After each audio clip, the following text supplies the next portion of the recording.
the level I am right now, what is sustaining me, apart from the grace of God, is the level at which I ask myself, if God stripped me of everything right now, what would be left? And trust me, that has kept me grounded in this journey of when it comes to fame. Because trust me, if you are not careful in this journey, you can lose it all.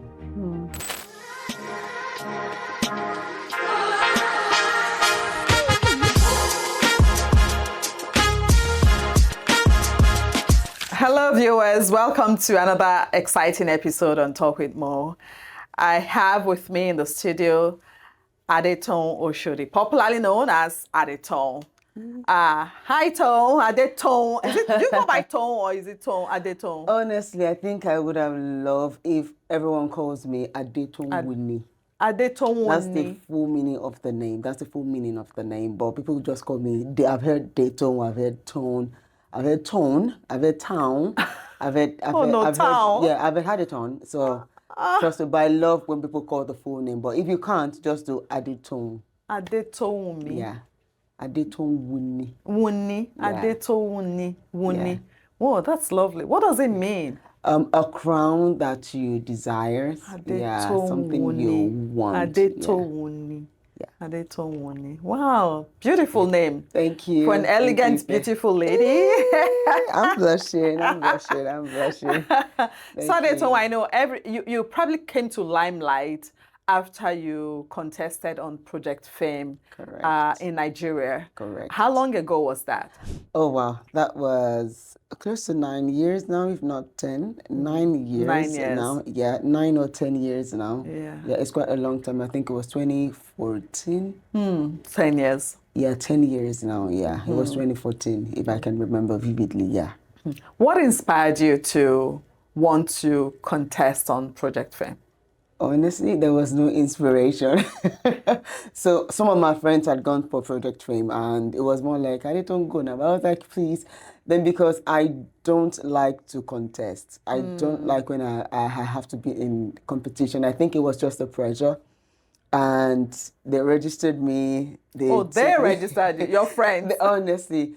But because for me, I just felt, you know what? They knew who they were going to pick. I'm never going to be part of the top 10 or top 20 or top 25 or whatever. So I was just, okay, to fulfill our righteousness, let's go. And you had fun. We went, and trust me, I sang the same song for the first audition to the second one. So after going through the third round, I said, okay, it's looking more like it. So I had to now go home and started rehearsing. Then it now looked more like it. Then when I got the call that I was part of the top, I think we were top 23 then, so that was when the whole journey began. That's when you knew, okay, this is serious. Like, this is serious, This is serious. Yeah. So how did you end that journey? So I was the second runner-up for MTN Project Fame Season 5. Then, then we had the platform. Then we became an artist that they pay huge sum of money to just listen to. And I kind of struggle because, I was never prepared for that kind of platform. It was huge, especially when you have to go out and people are calling you and I'm like, okay, is it me? Like, for real? Under just 2 months. Before 2 months, nobody knew me. After 2 months, then I'm hearing Adetoun, Waka Baby. They call me Waka Baby then. Waka Baby. I sang one of Salawa Benin's song then. Yeah. So, yeah. So it was it was huge for me. It was confusing. It was huge, but I thank God because I had great support to help me through the process. Yeah. And this was you who had this preconceived, they knew who they were going to choose and all that. So honestly, it was a pleasant surprise to get that. It was really then because you get to understand what it means to want something or have something, because for the reality show, it went beyond just going on stage to perform. It was more like preparing us for the industry, teaching us what it takes to, sustain yourself in the industry business itself. So it was quite much more than what we bargained for, what I thought it was going to be like. So, and afterwards, I just felt, okay, I think I'm happy they actually asked me to go for this thing. And trust me, it paid off. It paid off. It paid off. Then the fighter in me came out because I was like, no, I'm not going to be evicted. I hate eviction, or I hated eviction. I told myself in this house, because it was like they housed everyone. So week in, week out, you got evicted. So I said, I am not going to be evicted. Whatever it's going to take, I'm going to give everything. And, I had to up my game, do the extras, work more, bring out my own personality in every song. And trust me, I had to channel the Adetoun into every of my Everything. song. And here I am today. What were you doing before then? I was just in a school. I was studying mass communication in Olabisi University. Then I was just a regular background vocal artist for artists, basically. I do BVs for different artists. I worked with different producers, and also that was what I used to do. That was like my side also then, apart from school. So I will. Fortunately, Project Fame came when I finished my final year. So after Project Fame, I moved to Lagos from Ibadan, and that was how my career started in music. In music. Yeah. So that launched you into a That launched me musical into entertainment world, career. basically. Yeah. Before then, had you thought of a career in music? Oh yeah, people like us, they will say, oh, when people ask you, how long have you been singing? And you say, since I was a child. Yeah, so my family, we are musically literate, and my dad still sings up till now. My mom still sings, but I'm the only one that does it professionally. And so it was more like from church. So literally, I've been singing. So I knew that a part of me wanted to do music, but my dad and my parent basically was more like, you know what, just do your degree, do music by the side, but it won't be like the main thing you Main have to thing. focus on, because I would not blame them, because in the industry then it was more kind of distracting to say, we're leaving your child, because nobody wants to leave their child out there without having anyone to nurture them into knowing what the industry is like, so then they will tell you education is important, yeah, and it is really important. So Important. yeah, so that was how I got into music, basically. So I've always wanted to do music. Then Project Film just helped me to just Launch. It was a launch launch it pad out. for you. Yeah. So what took you then to the UK? Was it studies? Was it the music that took you to? Apparently, it was none of the two. you know, I think at first I thought it was peer pressure of, okay, everyone is leaving. All my friends had left. I'd gone to the US. I've not been to the UK before. I've gone to the US several times for a tour, and I just wanted to go to the UK, and I was denied visa. I said no No way. way. I said what is special? Like, I don't get it. And my husband was like, really? I said yeah. You took And it personal. I took it personal, trust me. And I think after 2 years, we decided to say, you know what? Then my husband wanted to, do his master's, and he had study leave from the office. And they said, oh, you could go. And when he's done there, then he was going to resume to their London office. So I said, you know what? You just go. I'll think about it. And after some months, I said, you know what? We are coming. We. And that was how we all just moved to the UK. And trust me, it was a huge sacrifice on my part to leave everything, because I didn't mention I had like I run an event company back home as well. I started from school, running the restaurant with a friend. Then afterwards, I used to run like a catering business back in Nigeria then. So it was quite very Goodness, you are large. multi-talented. Catering and music, Yeah, trust me. events planning. Yeah. So it was quite very hard to leave everything behind and move to United Kingdom. But God has been faithful. That's just what I'm gonna say. The story has not really been rosy from the start, but as we progress, God really came through for us, and He's been faithful all the way. Yeah. Praise God for that. Now, you said we moved to the UK. So Yeah. who's we? My family, I've got 3 kids. I've got 3 Three. amazing kids. I've got a 10-year-old, 8-year-old, and a 5-year-old that she can't wait to be 6 in the next 2 months. And my husband as well. And we all moved here as well together. Everyone, Together. yeah. How long have you been in Canada? When did you migrate from the UK to Canada? Me, so I think we've done 6 months now. Is it 6 or 7 months now? Roughly, yeah. How is that? How are you navigating the transition? Honestly, I can't say yet, because what channeled coming to Canada was cool for me, because I tried enrolling in some event management school in the UK, and it was quite very pricey, above what we could afford as a family, given the fact that we just moved and all. And I said, you know what? Okay, we had PR here. Yes. So instead of delaying the PR, why not just come around and just start the school? And I applied for the school, and they gave me what I wanted, even more. And I said, you know what? I think we should just move. So, and moving here, I can only say school has been schooling me. You know, it's been a while. And having that platform again feels more like I'm going back to the root again to just get grounded in what I wanted to do and all. But in all, migrating here has been quite relaxing. No pressure. No pressure. Honestly, no pressure. No pressure. Maybe because I'm not working yet. I'm spending my husband's money. But honestly, no pressure. It's been very sane. Let me put it that way. You know, in also raising the kids, spending more time with them, doing school together with them and all. It's just been very fun. Yeah. Now, I'm sure there's so many people who would want to go into the music industry or even another industry, their passion.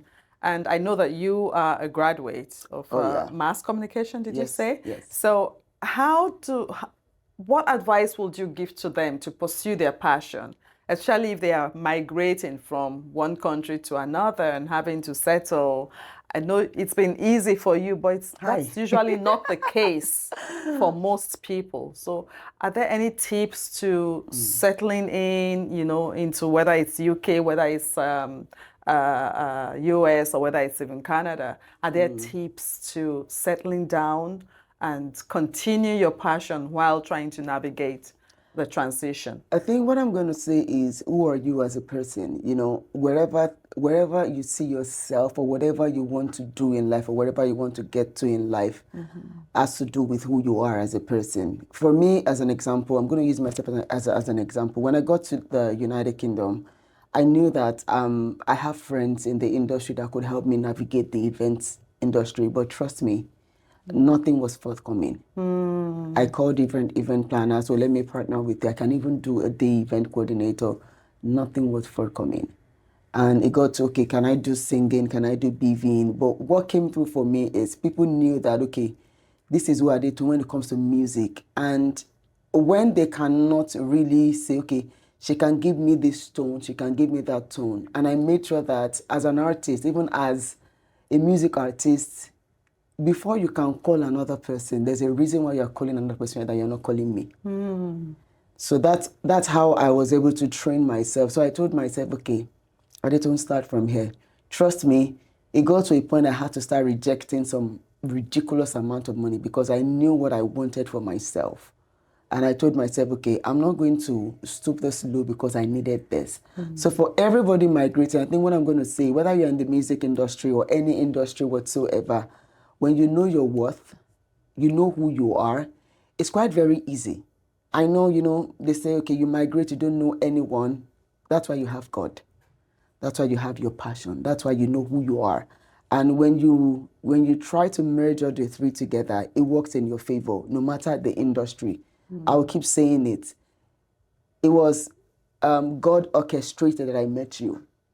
Trust me. And I told myself, I'm going to try as much as possible to build relationships to the extent that it goes beyond money. It goes beyond what I can get in return. You know, when you plant, many of us migrate and feel like, okay, yes, I want to really make it. I really want to, I want to start earning five figures, you know. But for me, it's for every single journey we go through in life, there's a way that God has put some people in our path to say, okay, I'm putting these people there. And because you think, okay, I'm from Nigeria, I'm from the UK, I know how much I earn as an artist. Trust me, it doesn't work here. I've done some gigs that nobody must hear how much I collected, and nobody would know. I know what I wanted. My goal, my aim, where God is taking me to is it's visible. I can see it. So I won't allow any kind of ego, any kind of money, or yeah, you know, they will say, oh, depression because when you moved, yeah, I cried. In fact, I cried crying. What's the honestly, because I cried crew. honestly, I think I saw it online some days ago when people start sharing. I think it was December 31st, and people were sharing about my what I went through in 2024, and I was asking myself, if I were to be in Nigeria now, where will I be? Honestly, if I'm to level it with people that I trained back home and where they are right now, I knew where I would be. But honestly, I'm not regretting anything. I just keep telling myself, you can't stop. There's a reason. Nothing happens by chance. There's a reason I'm here. There's a reason I'm even here on this show today, and I'm not ashamed to say I learned my lesson. I'm going through the process. I've had good days, I've had bad days, but that doesn't stop me from going forward. That's just it. That's a very important point you just made, knowing your worth. Yeah. And I think one of the biggest, and I'm sure Dr. Ewande is going to speak to this later on, one of the biggest things I find with many immigrants is that loss of identity when they come.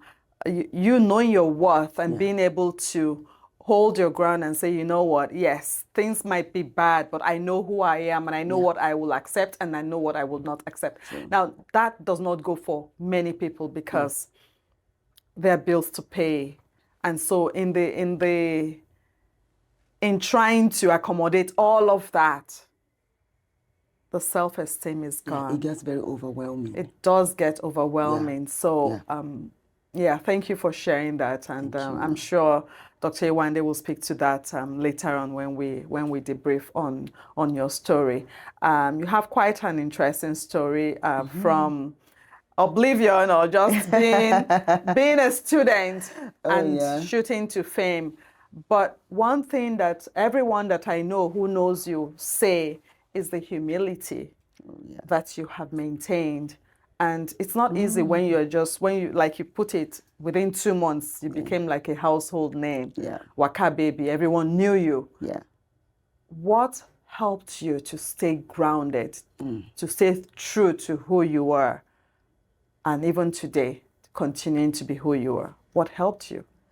I want to believe that nobody is, what do they say? There's like a word I'm looking for, but nobody is self-made. Before I came into the limelight, I'd gone through some people that I learned my lessons. And one of the things I used to tell myself is, if I work with you today and I'm asking myself, Adetoun, what can you learn from this person? What kind of personality does this person portray that you see yourself in the next 5 years?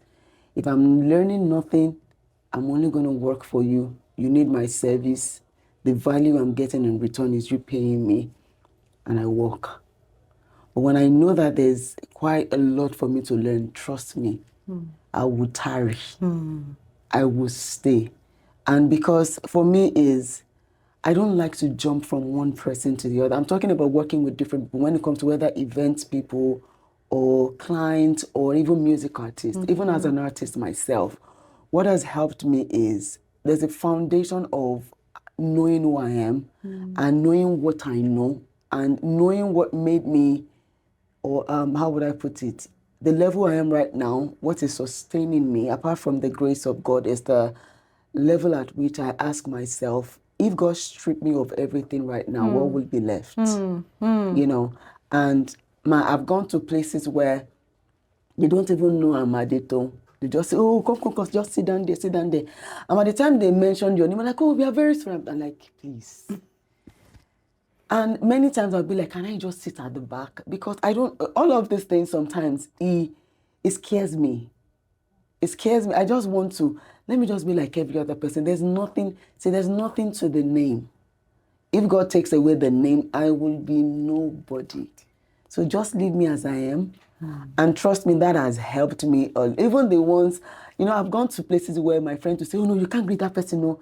Even after Project Fame, let me shock you, after Project Fame, we went to this Ikeja Mall, and I was in the car, we're going to Bear Oaks upstairs, and my friend, because there was like a activation stuff going on there, and I was going with some of my friends, and some people were coming and say, they told my friends, no. I said, please, allow them. This is me. This is, you won't see, I can park on the road and buy corn. I can do anything. I am, what you see is what you get. What you get. And that's people will tell you Adetoun is just down to earth. Whatever I say it. Whatever I do not say, I do not say it. And trust me, that has kept me grounded in this journey of when it comes to fame. Because trust me, if you are not careful in this journey, you can lose it all. And it only takes just a very tiny mistake like this and you can lose everything. Yeah. So I'll summarize it. Know who you are, your foundation, know where you started from. If you don't know where you started from, when you get to that place, trust me, you will forget everything. And you will think you have arrived. But you haven't arrived. Only if you know where God is taking you to. But, I don't want to bore you. You're not boring us. The truth, the fact. I think that's just it. And thank you for saying, am I humble? Wow. I'm just me, honestly. I'm just me. And I'm enjoying that grace. Just go, smile, make people smile, make people happy.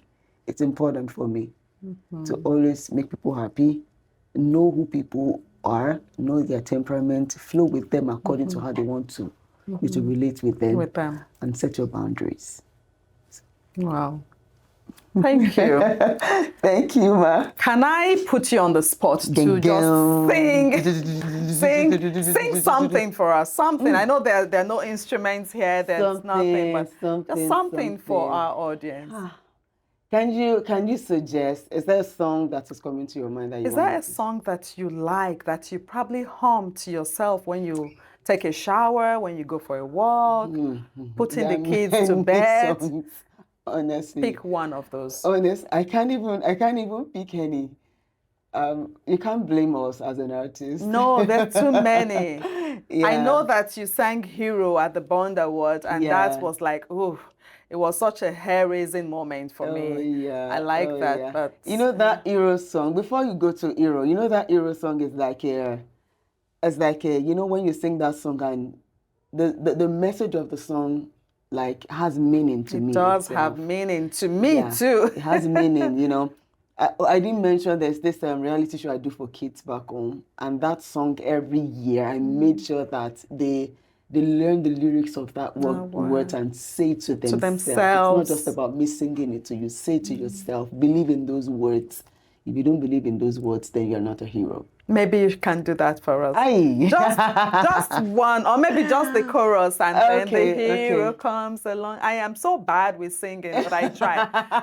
But please. But anytime you want to sing, just come and rent me. We have to work harder. There's a hero. If you look inside your heart, you don't have to be afraid of what you are. There's an answer. Don't mind my voice though. If you reach within your soul, and the emptiness you felt would disappear.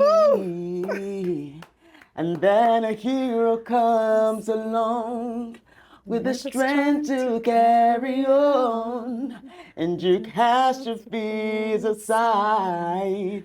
And you know you can survive. So when you feel like hope is gone, look inside you and be strong. When you finally see the truth, that a hero lies in you.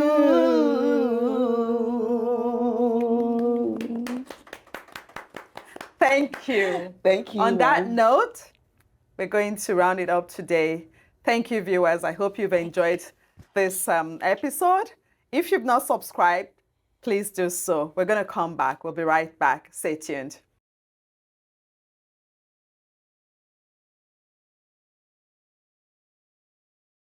Whoa, that song, right? Adetoun, it really does have a lovely, lovely voice. And there was something that Adetoun said towards the end of her interview when she said, I never lost my self of worth, And isn't it interesting, though, that many immigrants who come, that's actually the problem. For her, she knew what she wanted, and she knew what she did not want. But for many who are coming, there's no luxury of rejecting a deal, of rejecting a work, even if it means being a security man or a security woman, or having to work a Tim Hortons night shift, even if you're a medical doctor. Not many people know exactly what they want after they've migrated. Yeah. Why is that?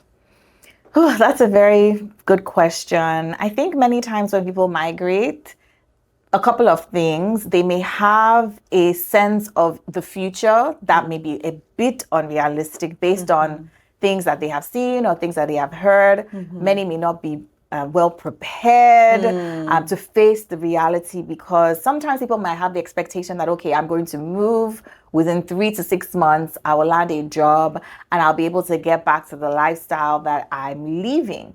Right, because we know many people that there's people who come in as refugees, etc. But people who immigrate from an economic standpoint, they're usually coming from a very comfortable lifestyle, and then they move, and unfortunately, the reality isn't what they hoped it would be, and so they end up in situations. And the thing about our sense of self-worth is it is formed based on our reality, the things that we see, and then the meaning that we make of the things that we see. Sure. So someone is a medical doctor and has now immigrated and hasn't been able to get the exams and do all these things, and is now working as a PSW or something that doesn't, not to say there's anything wrong with that job, but it just isn't matched with their expectation. They may start to say things like, okay, well, maybe this is it for me. Maybe I'm a failure. I'm such a disappointment. And having those repetitive thoughts then become their beliefs about themselves, their sense of self-worth. And so it's a combination of different things. Some may even come into a good job, but they're faced with a boss who starts to say things about their accent, or say things about how they dress, or coming from, maybe you lived in Lagos and you worked in Victoria Island and you were used to wearing your heels and getting your nails done and your hair and your lashes. And then you come to Canada where everyone is so muted, and your boss starts to make comments about what's going on here. And then your personality starts to change, and your sense of identity starts to change. And so even if you come into a good job, things like that, the people around you can also affect your sense of self-worth. So there are many different reasons, but the main thing is to really, first of all, be aware of the things that you're telling yourself, because the thoughts that you repeat over and over again then become your beliefs, and your beliefs then become your reality, right? So if you continue to tell yourself that I'm a failure, there's something wrong with me, I'm a disappointment, that's going to become your belief. But if you say things like, these things are hard now, but it's just a season. Every problem has a solution. And you try to work based on that, then your reality is going to look different. And your feelings about the situation are also going to look different, because our thoughts determine our feelings. And so if we keep telling ourselves, I'm a disappointment, of course, we're not going to feel good. It will materialize. But if you keep telling yourself, I have what it takes to succede, and I'm going to keep trying until I crack this thing, you're going to feel more motivated. And I also find that the people you surround yourself with also play a huge role on how you perceive yourself. And so even if you might not think well of yourself, but people around you keep, building you up and say, you're doing great, keep going, you can do it. It can help a lot. So whatever the journey is for you, whether you're coming in as an artist, as a medical student, or as a doctor, a professional, whatever the journey is for you, believe in yourself. You've come this far. No one else did it for you. You did it. Believe in yourself. Trust in God. Hold on to God. Don't let go of that dream. And one day, we will celebrate you. On that note, take good care of yourself. Keep believing. We love you. God bless you. Bye now. Catch you later.